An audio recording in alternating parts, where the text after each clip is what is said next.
Dear friends, in a small village, there lived an old farmer and his loyal dog, Max.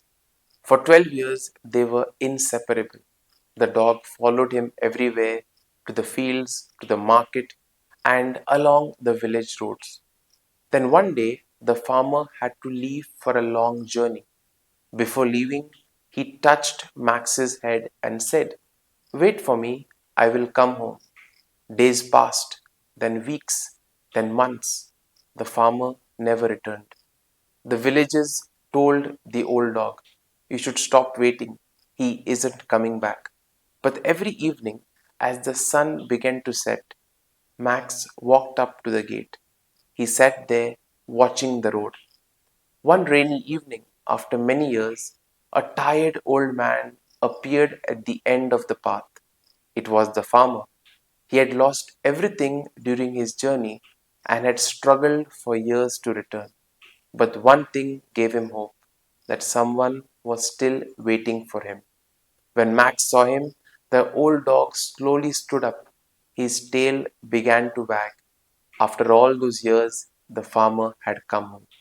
My dear friends, in today's first reading, the prophet Micah speaks about God's faithful love.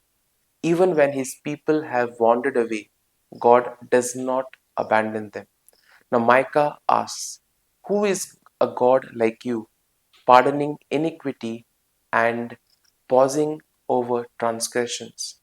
Now, God's mercy is greater than our failures. Like the farmer returning home, God is always ready to welcome his people back. Now, in today's gospel passage, someone tells Jesus, "Your mother and your brothers are outside." And what does Jesus say? He says, "Whoever does the will of my Father in heaven is my brother and sister and mother."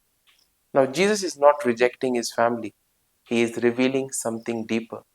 God's family is built on love, faithfulness, and obedience. Anyone who turns towards God is welcomed into his household. Dear friends, the dog did not wait because the farmer was perfect. He waited because he belonged to him. And that is how God loves us. Not because we have failed, but because we are his. So remember, you may walk away from God, but God never walks away from you. His door is always open and his heart is always waiting. So don't forget to subscribe for more interesting gospel stories.